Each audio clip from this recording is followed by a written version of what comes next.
Кому-то хочется верить, что тот же самый Купянск, 4 ноября, напомню, глава киевского режима сообщил о том, что он через 5-7 дней будет в руках ВСУ находиться. Сейчас, как известно, группировка противника там полностью ликвидирована. Значит, получаем заходы о прекращении боевых действий там. Войска Украины уйдут из занимаемых ими территорий. Вот тогда и прекратятся боевые действия. Не уйдут, мы добьемся этого вооруженным путем. In the last 100 years, Russia has attacked more than 19 countries, some as many as 3 or 4 times. None of these countries has ever attacked Russia. So in any peace agreement, we have to put the focus on how to get concessions from Russian side. This is my video update on this Thursday afternoon, November the 27th, coming to you from Sofia, Bulgaria. Happy Thanksgiving to everyone celebrating this Thanksgiving Day, and let's talk about some news. But before we get to the big news stories, let's give this video a like. Let's subscribe to this channel if you want, and share this video as well. Because who else is going to deliver the news from Sofia, Bulgaria, while standing in front of the Korea food market? That is reason enough to give this video a like. And by the way, look at this, huh? Sofia, Bulgaria. I'm telling you, it is a walking museum. The entire city is history. It is a museum everywhere you go. You run into beautiful churches and ruins and monuments, statues. It's fantastic. So let's talk about some news on this rainy Thursday. And in the United States, we have a tragedy that occurred yesterday in D.C. We had 2 US National Guardsmen who were shot in D.C. It has been confirmed that they were killed, and it has also been confirmed that one of the shooters was from Afghanistan, seeking, I believe, asylum in the United States. He was undergoing an application to seek asylum in the US. I believe I read reports saying that there were 2, possibly 2 shooters. I'm not quite sure about that, but the one shooter has been caught, and his name and information has been published.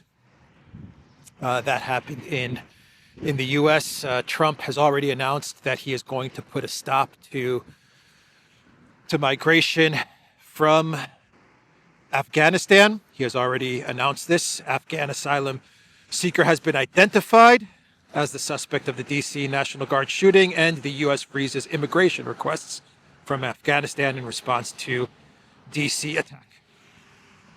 In Hong Kong, we have another tragedy, which is that a high-rise building caught fire, and the casualties are significant.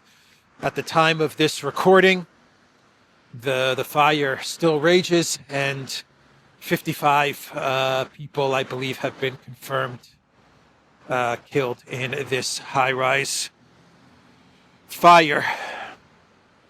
So that's DC, that's Hong Kong. Unfortunately, some bad news to start out this video update. Let's now turn our attention to some more bad news, which is that the EU is continuing its rearmament. It's continuing its push to to prepare for some sort of military conflict with Russia. We are getting reports which claims, this is coming from Politico, that Europe is now considering some sort of retaliation against Russia for the alleged drones and cyber attacks and stuff like this. There are now European leaders, policy makers and policy thinkers who are now preparing for a retaliation against Russia. The Political article has the title, Europe Thinks the Unthinkable, Retaliating Against Russia. Countries are looking at joint offensive cyber operations and surprise military drills as Moscow steps up the campaign to destabilize NATO allies. Yes, it is Moscow that is destabilizing the NATO allies. Yep. Blame it on Russia. They're the destabilizing force in all of this. The drones that hover over Belgium and Berlin. Those drones.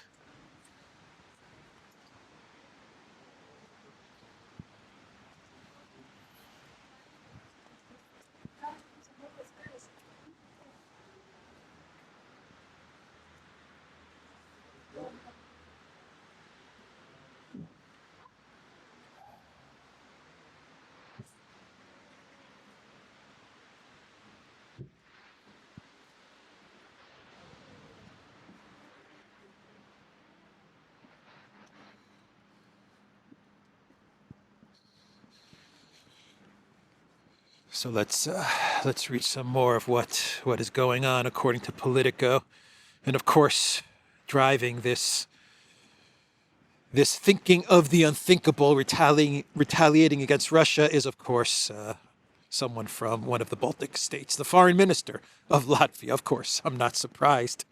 Always the Baltic political class that is pushing for escalation. The Russians are constantly testing the limits.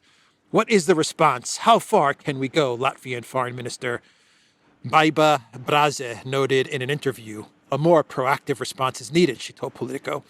And it's not talking that sends a signal, it's doing.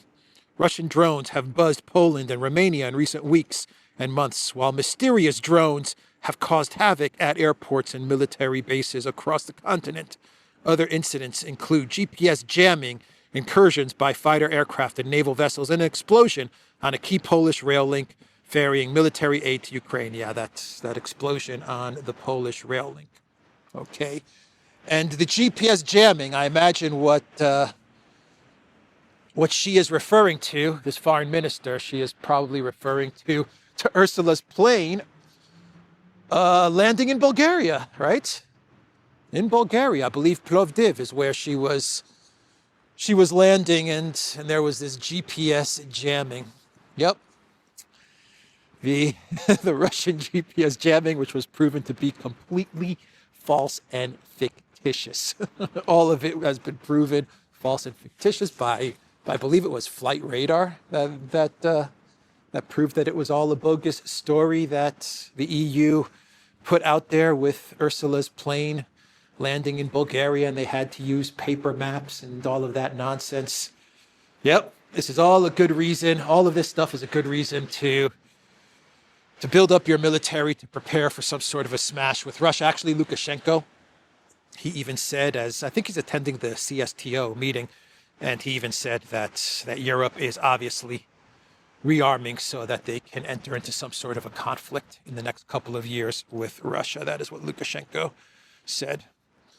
So the NATO CTO, Mark Rutte, Mr. Pinocchio, he said that NATO is ruling out any type of Russian veto on Ukraine joining the alliance. There are the provisions in the bullet points in the 28-point plan actually has the bullet points where it says that Ukraine is not going to enter NATO. It doesn't really get into the specifics of how this is going to happen. It just says that NATO is going to put it in its charter that Ukraine will not be allowed to join. In the revised 19-point plan, I don't think they mentioned none of the Ukraine NATO stuff in the revised 19-point plan, but we can't enter, and I wanted to enter. Oh well, we can check it out from the outside. Where else should we go? Actually, let's walk up. Where should we go? Anyone in Sofia watching this video, where should I go? Let's go up and across. Let's do that, because it is now starting to rain. So anyway, Rutte, he is saying that if there's going to be any kind of deal between Russia and the United States, which concerns Ukraine and NATO, well, only NATO can decide who enters the alliance. Basically, it's Rutte telling Trump that he cannot decide if Ukraine joins NATO or not. It's Rutte putting his foot down towards President Trump. But Rutte, he wanted to take the sting out of his comment, according to Politico. Rutte took some of the sting out of his comment by insisting that he has positive feelings for U.S. President Donald Trump. I like the guy, he said. I like him. I like him a lot. Yep. Rutte is telling Trump, you don't decide about Ukraine joining NATO.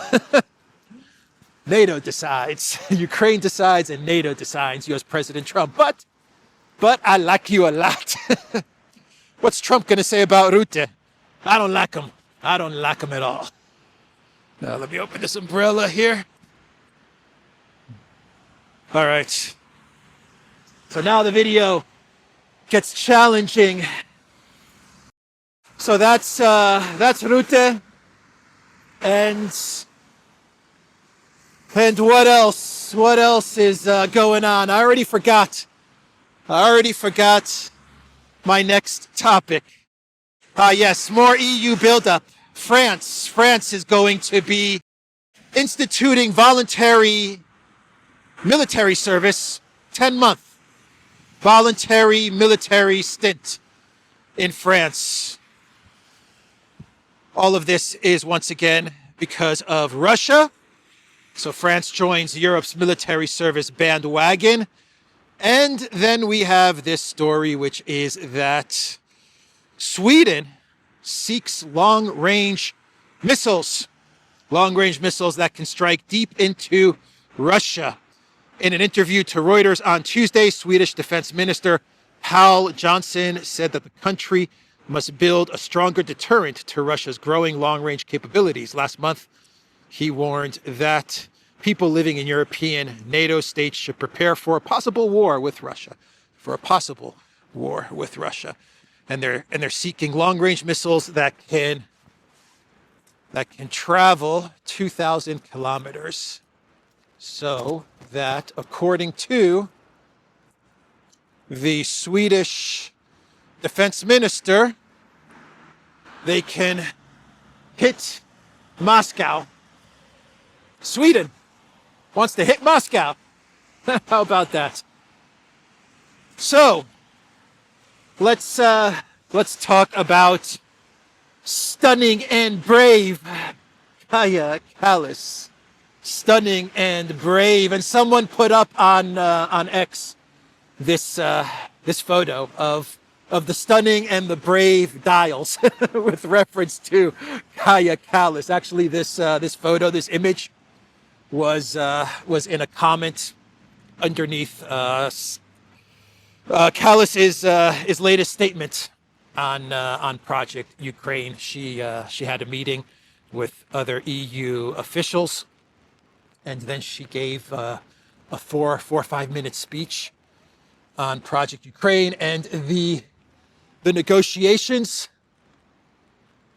between the U.S. and Russia, between the U.S. and Ukraine, if you want to call them negotiations.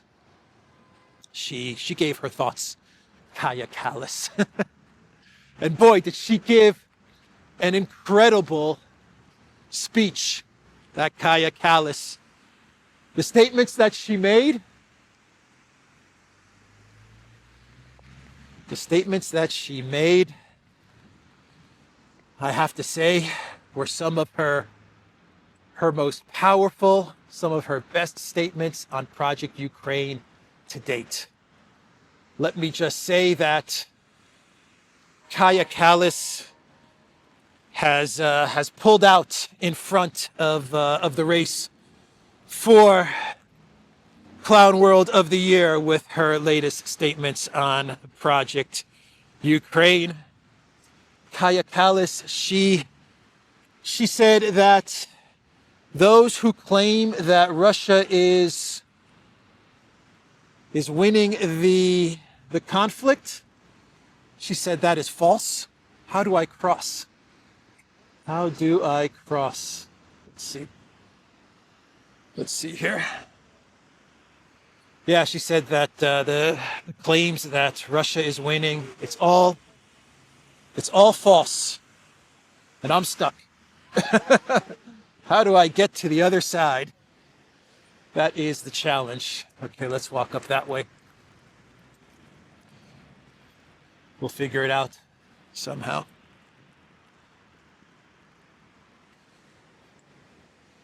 All right, so yeah, she said, she also said that Russia needs to make concessions. She said that as well. And one of the concessions that has to be imposed on Moscow is that there needs to be limits on the size of Russia's military, as well as Russia's military budget. She actually said that.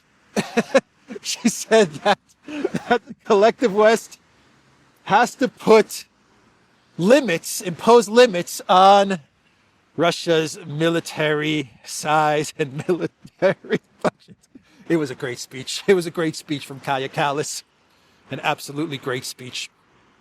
She said that if Putin could take Ukraine militarily, he would have already done so. And the fact that he has not been able to capture Ukraine militarily shows that he can't do it, and so he is trying to negotiate his way out of this. Yeah, it's Putin. Putin is trying to negotiate his way out of Project Ukraine. He is trying to accomplish his goals. I believe Kallas said he's trying to accomplish his goals through negotiation because he cannot capture Ukraine militarily. Yeah, I'm not going to get to the other side, obviously, so I'm gonna walk down this way. Let's see what's down this way. So yeah, that's Kallas. That's the speech that she gave. It was her Mona Lisa of speeches.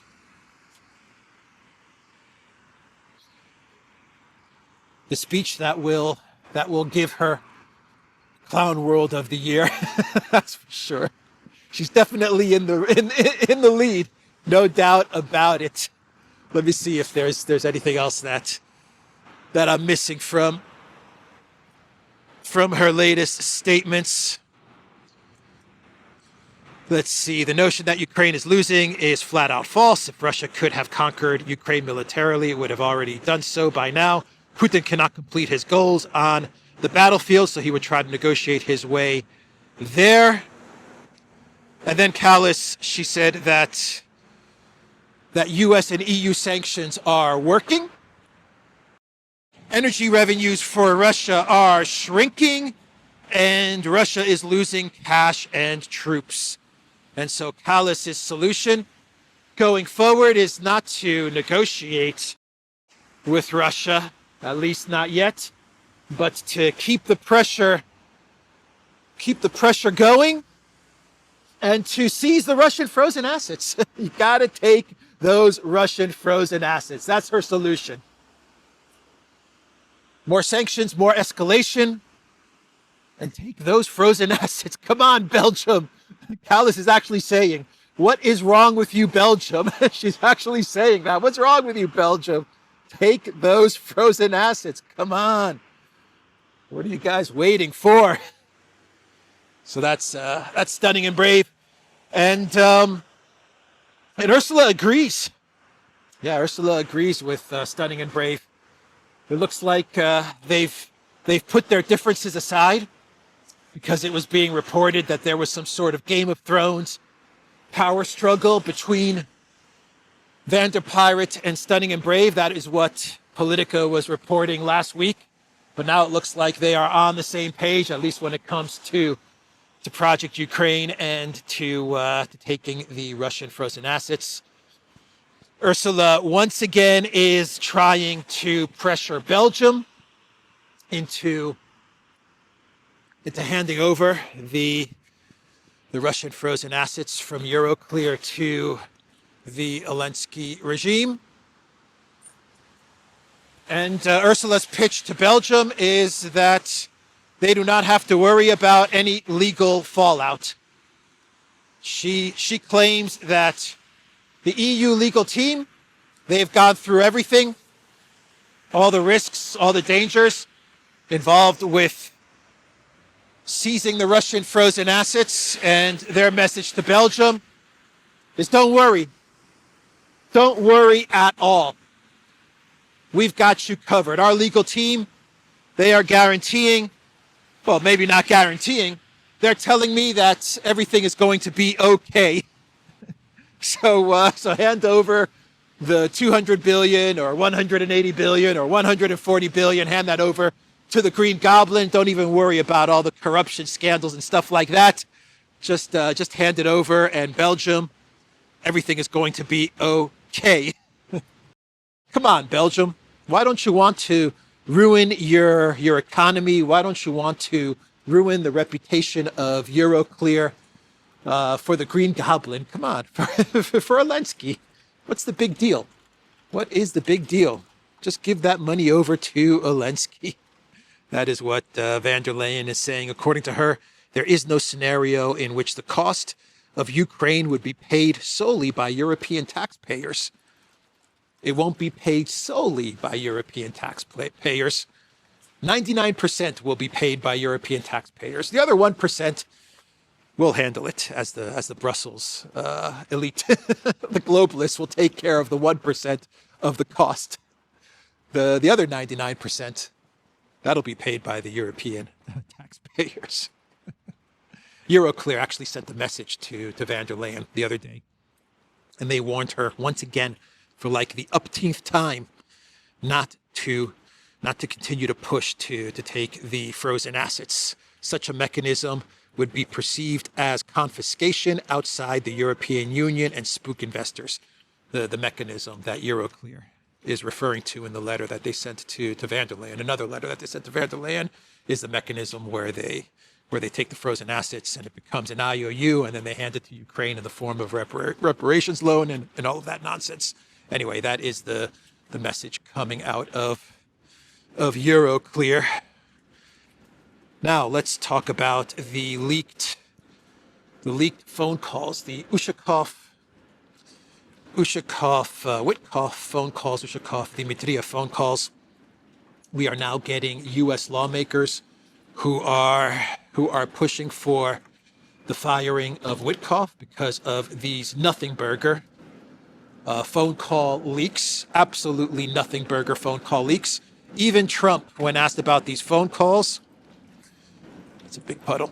Even Trump, when he was asked about these phone calls, he stepped up to defend Witkoff, and he said, "Come on, guys, this is like standard negotiations.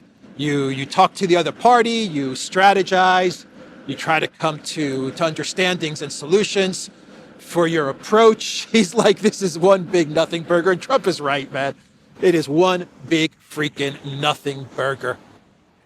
But you have the preparations of Russiagate 3. That's what this is all about. This is the foundation, the preparation for Russiagate 3.0, or is it Russiagate 4.0? I'm losing count. But you know that come next year, the midterms, if the Democrats win the House, possibly the Senate, that they're going to use all of this for another run at Russiagate, the Russiagate narrative. Witkoff is a Putin puppet, and Trump is a Putin puppet, and everyone's a Putin puppet, right? That's what this is all about. And they are calling for some sort of Witkoff firing. That is what they are calling for. Some publications are even saying they're hinting that Witkoff is some sort of a traitor or something like that. Nonsense, man. Absolute nonsense. So that's what's going on with the phone calls. Ushakov, he actually talked about these phone calls to Russian media, and he said that some of it is fake, but he also pretty much said that a lot of it is also real. Once again, I don't think it's that important because what they said during these leaked phone calls was nothing scandalous at all. But he also admitted, Ushakov, that he was speaking with Witkoff through secure lines, but he also spoke with Witkoff via WhatsApp. WhatsApp. Oh, man. Not good. Definitely not good. In English. Please don't sit here in English as well. So obviously some tourists, some English speakers decided to sit there. Anyway, yeah, so that was Ushakov during an interview with Russian media. And there is a lot of speculation now that the people behind this leak, the agencies behind this leak, it may have been U.S. deep state, but there's a lot of speculation that this may have been some sort of European intel or maybe even some UK intel. Remember the other day there was a report from Russian foreign intel saying that the UK was going to try to sabotage these talks. On Zero Hedge, they have a good article from Andrew Karipko on this. Were the Brits behind Bloomberg's Russian-U.S. leaks? So there is a lot of speculation that this could have been leaked by the UK or by European intel. But the leaks probably would be my guess, and I was speaking to Alexander about this, that the leaks were probably from the U.S. deep state looking to derail the Russia-U.S. talks. But what they might have done is, because a lot of this is illegal. I mean, this is some illegal stuff that is going on. You're involved in active negotiations, active diplomacy as the United States of America with another country, and there's this leak which compromises U.S. national interests and U.S. National security. So this is some serious stuff. So what might have happened is that the intel agencies in the U.S., this is just a guess, they might have outsourced this to the UK or to Europe, right? And even The Guardian is reporting, this is interesting, The Guardian is reporting that that what was given to Bloomberg wasn't even a transcript. What was given to Bloomberg was the actual audio file. That was given to Bloomberg, which is really interesting. So they didn't get a transcript of the calls between Ushakov and Witkoff. They actually got the audio of the call between Ushakov and Witkoff. This is what The Guardian is reporting. So that's an interesting side note to this story. Anyway, Ryabkov, the deputy foreign minister for Russia, he came out with a statement and he said there will be no concessions to Ukraine from Moscow. I think that is the highest from the Russian foreign ministry, the highest up, strongest statement from the Russian foreign ministry coming from Ryabkov saying that, yeah, there's negotiations that are taking place, but believe me, there will be no concessions made to Ukraine. Istanbul Plus is as good as they are going to get if you go off of Ryabkov's statement. And I would believe Ryabkov. On the front lines, the situation continues to be catastrophic for the Ukraine military. In Guliapole, the advance continues. I believe this is the women's market right here, Zhenskaya the Zhinskaya market here in Sofia.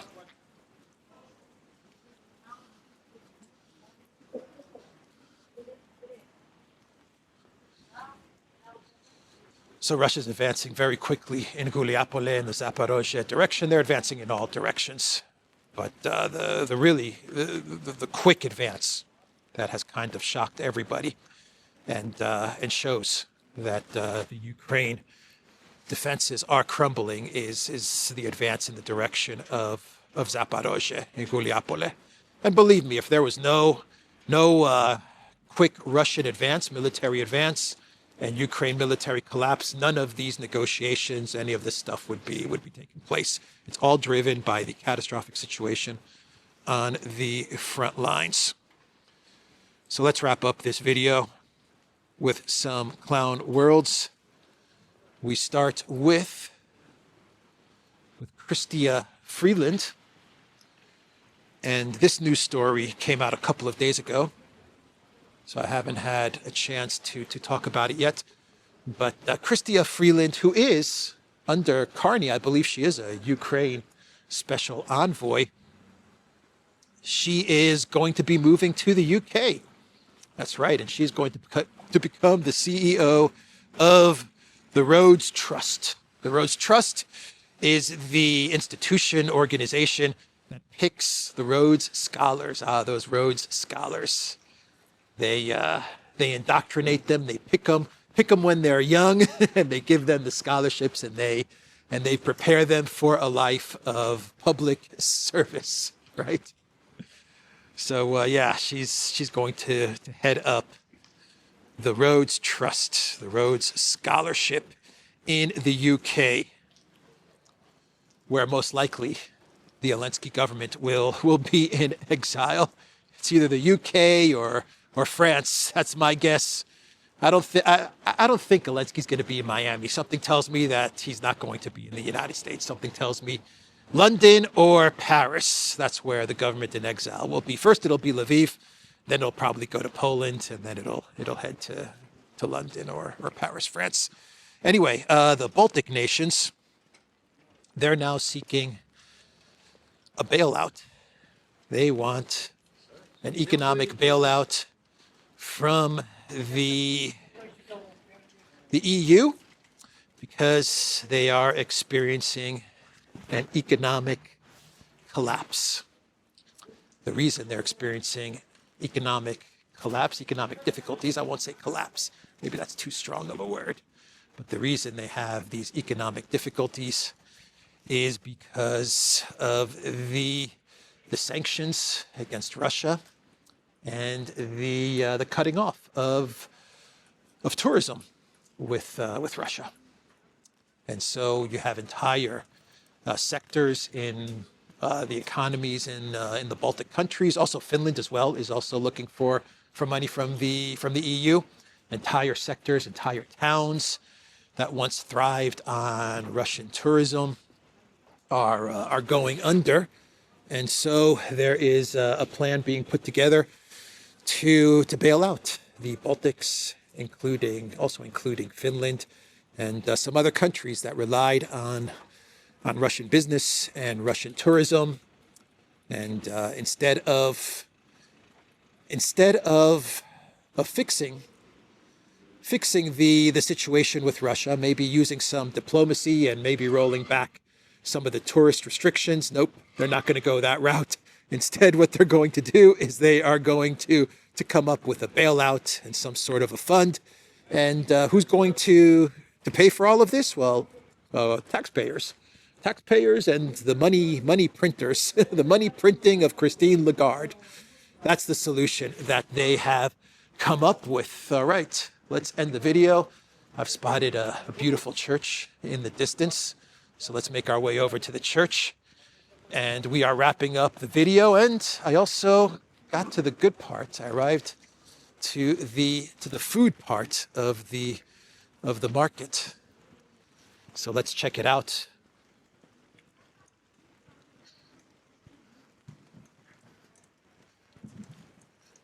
No more news. That was the clown world.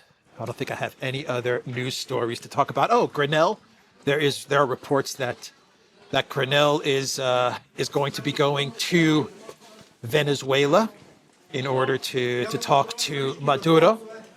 So that's some news. And also, we are getting reports that, well, we got confirmation that the European Parliament has approved the 16 plus requirement for social media. So you're going to have to be 16 years and older to access social media. I don't know how they're going to do it in the European Union. So that was also approved. The Ministry of Truth.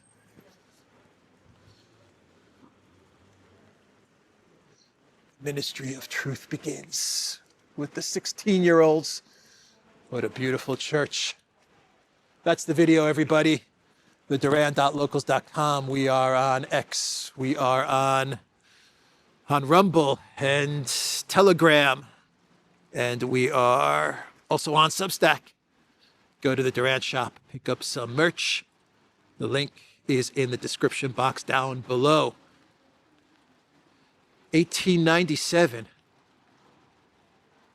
Khram Kirill Methodi. The Cyrillic alphabet, right?